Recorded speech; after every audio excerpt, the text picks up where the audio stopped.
Imagine waking up one morning and your savings are gone. Not stolen, not spent, just gone.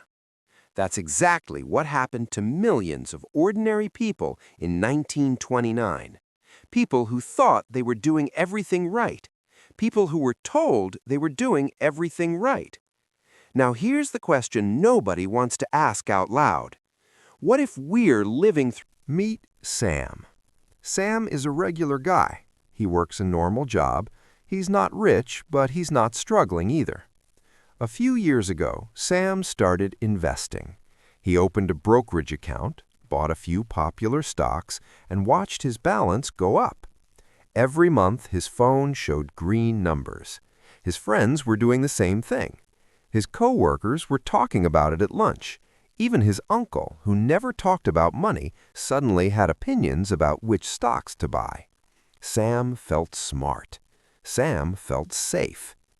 This feeling has a name in psychology. It's called... Let's go back. The 1920s in America were electric. Factories were booming. New technology was changing everyday life. Cars, radios, refrigerators. People were moving to cities. Wages were rising. The future felt limitless. And the stock market? It was going up and up and up. Here's something fascinating. Between 1920 and 1929, the U.S. stock market grew by nearly 500%. 500%. People who had never invested a single dollar in their lives were suddenly buying stocks, not because they understood investing, but because everyone else was doing it and everyone else was making money. This is another psychological trap. Psychologists call it herding behavior.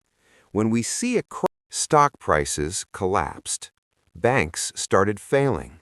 People rushed to pull their money out, which made things worse. Within 3 years, the stock market had lost almost 90% of its value. Not 10%, not 30%, 90%. Businesses closed. Now, before you panic, let's be honest about what's genuinely different today. Because some things have changed, and those changes matter.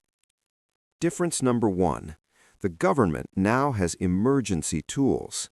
In 1929, when banks started failing, the government mostly watched. They actually raised interest rates during the crisis, which was like throwing gasoline on a fire. Today, central banks, like the Federal Reserve, can inject money into the system rapidly. They did exactly this in 2008 and again in 2020. Here's what keeps financial historians up at night. Not the differences between 1929 and today, the similarities. Similarity number 1, debt is everywhere. In 1929, the crisis was driven by borrowed money used to buy assets. Sound familiar? Today, global debt, government, corporate, and personal, is at levels the world has never seen before. In the U.S. alone, household debt recently crossed $17 trillion. People are buying homes they can barely afford, carrying credit card balances at 20+% interest, taking out loans to buy cars that lose value the moment they drive off the lot. We're not buying stocks on margin anymore, but we are living life on margin. What do you do with all of this? Here's the honest answer. Nobody knows exactly when or if a crash is coming. Anyone who tells you they do is either lying or fooling themselves.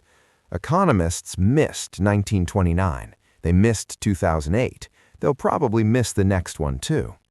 But not knowing the timing doesn't mean you're powerless. Because the real lesson of 1929 isn't about the stock market, it's about preparation. The people who survived 1929 and even came out ahead weren't the ones who predicted the crash. They were the ones who had built financial habits that protected them regardless of what the market did. What those habits look like. First, don't invest money you can't afford to lose. This sounds obvious, but in 1929, people were borrowing to invest. Today, people are investing rent money, emergency funds, and money they'll need in 2 years. The market can stay irrational longer than you can stay solvent.